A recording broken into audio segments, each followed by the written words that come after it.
Everything about this book is just perfect. I feel like this writer just gets to me. Like, she gets to me in the way not every writer can do.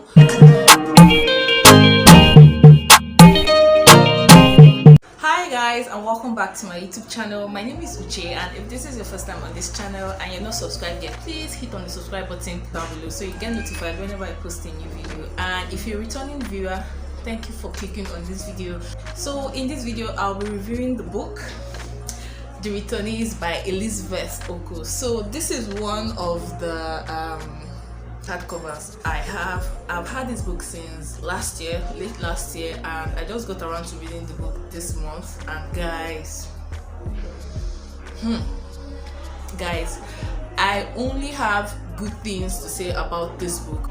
There's no exception to it. Like, this book is an absolute, oh my god, this book is a very wonderful book. If you've not read this book, you're sitting on you're sitting on a long thing, because this book is just it.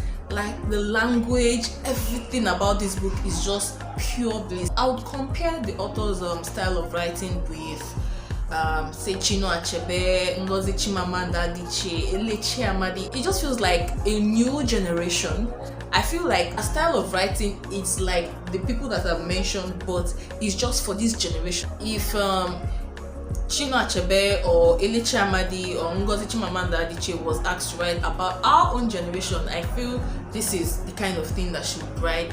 And this book was published in 2020. So this book tells the story of three returnees. We have Osayuki, Cynthia and Kian, and they're all coming back from London for different reasons. Osayuki has just had a very bad breakup, so she accepted a job in Lagos as the head of PR for a fashion house. So her reason for coming back to Nigeria, to Lagos, is just to heal from this bad breakup while doing something that she loves. And for Cynthia is forced by her parents to come back to Nigeria for the National Youth Service Corps program that takes place for 1 year. So they just want her back in Nigeria, and just kind of to give her this sense of purpose, because while she was in London, it was as if she didn't even know the direction her life was doing. As for Kian Bajo, he's an Afrobeat star wannabe, so he got info from his cousin that he could hit it big here in Lagos. These three individuals, the thing that they have in common is that they are all coming from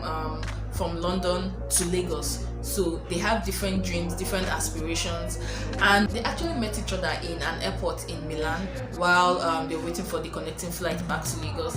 And as they get to Lagos, we see how these three people, how they settle down to start their lives afresh. So I would say the person that had it easy was Osayuki, because already her aunt was in Lagos and she had a job already, so she was just, staying clear of men because she had just been heartbroken. But for Cynthia kind of found it hard to settle, because being someone that has been sheltered her whole life, and she has lived outside the country for the longest time. So being back here in Nigeria, it just felt, I would say maybe she had a culture shock. So it was just hard for her to adapt to a new environment, and for her to accept that, okay, she was in Nigeria and she had to focus on her NYSC program. We just see Cynthia going through NYSC and struggling to know what she actually wanted to do for herself or do with her life, and it's kind of like a learning process for her. And the good thing is that she actually learned. And for Kian struggled. He really struggled, and it didn't seem like he was making a headway. So we just see as the lives of these three individuals are intertwined, especially that of Osayuki and Cynthia. They become very close friends after a chance meeting in one of the markets in Lagos. So they are in each other's lives. This book explores a lot of issues. When I got this book, I was like, okay, this book is as big as one of Chimamanda Ngozi Adichie's books, and I really had high hopes for this book, and this book did not disappoint. It was even more than I expected. It was just very good. So there's also this contrast between life in London and life in Lagos. So the craziness in Lagos is described firsthand in this book, and the thing about this book is that the writer just brought out the pros and cons of living in both London and Lagos. So it's not as if it's highlighting everything that is bad with Nigeria. I don't think that there's a perfect country, but as it was saying, the evils that we are faced with living in Nigeria, it also talks about the beautiful side of Nigeria. And this we see when Cynthia travels to her. From the beginning of the book, the suspense builds. So your attention is gripped from the very beginning of the book, because it's like the author is saying a lot, but she's not saying that thing you're so curious about. So there's this question that is hanging in the air, like what is going on? So it's this suspense that just pulls you all through the book, and even at the end of the book, when everything is let out and we see what was actually the issue, I still feel the same energy from the beginning of the book. It's still left at the end of the book, because yes, you know what's up, you know what's actually happening, you know what's happening, but now the characters themselves, there's still secrets between them, like they do not know what is really happening. So this suspense still maintains. And at the time when I read the last paragraph of the book, I was like, hey God, the same cloud of secrets was still hanging there. And I just love the tempo of this book. It's generally very, very upbeat, like I've said in different languages than one. Like the tempo is it just goes, like the progression is very smooth, it's very swift. I'm telling you now, take it for free. This book is very, very interesting, and the characters are so relatable. I could relate to Osayuki, I could relate to Cynthia, because I actually went for this NYSC program, and all the things that Cynthia experienced, I experienced them too. It was as if I was reading about my own life. So for Osayuki, I could relate. If you're on the roads of Lagos almost every day, you know the craziness that we see here. There is humor. This book does not even lack in humor, and there was other minor characters I was also rooting for, like we see Auntie Ndidi, Cynthia's aunt, and her quest to get a husband. I found myself rooting for Auntie Ndidi at the very end, because I was just like, okay, since she has put in this much effort to get a husband, it should just be well for her. And dating in Lagos was also looked at here, and it was basically from Cynthia's perspective. So we see the different dates that she has been on.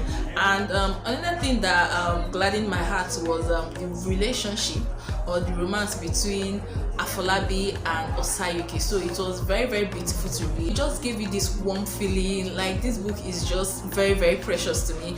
I feel this is the book that you can give to someone as a gift, and the person will appreciate you for life. So the flow of words, everything about this book is just perfect. I feel like this writer just gets to me. Like, she gets to me in the way not every writer can do.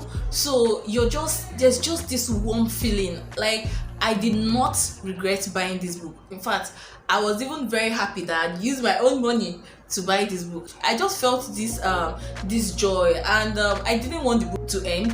This book is actually very easy to read. So the chapters are very, very short, and this story is told in different voices. So it's told in Osayuki's voice, it's told in Cynthia's voice, and it's told in Kian Bado's voice. But I would have loved to know more about Kian, or about the circumstances that led to Kian's death. And I just was curious about that, because I felt sad that he died, but it is what it is. So I'm looking forward to reading more books from this author, and I think I sent her a DM.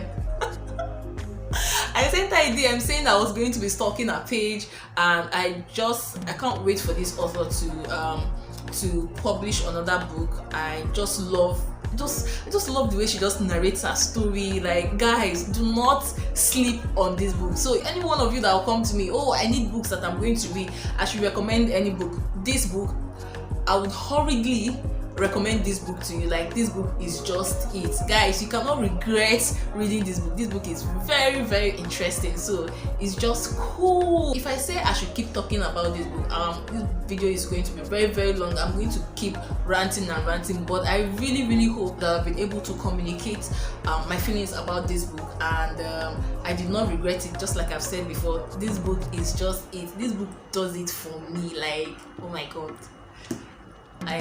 I'm not one to read a book again, because I just like, when I'm done with this book, I just keep it. But this book, I know I'll be reading it again.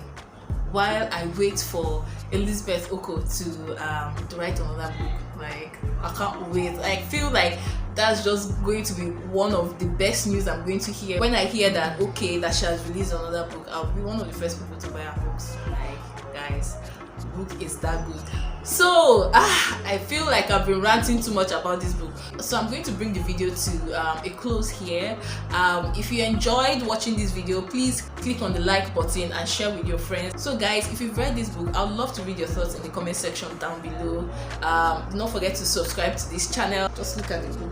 Very, very upbeat, very, very, very 2020-ish, very, very contemporary, very, very, guys, just look at this book just does it for me.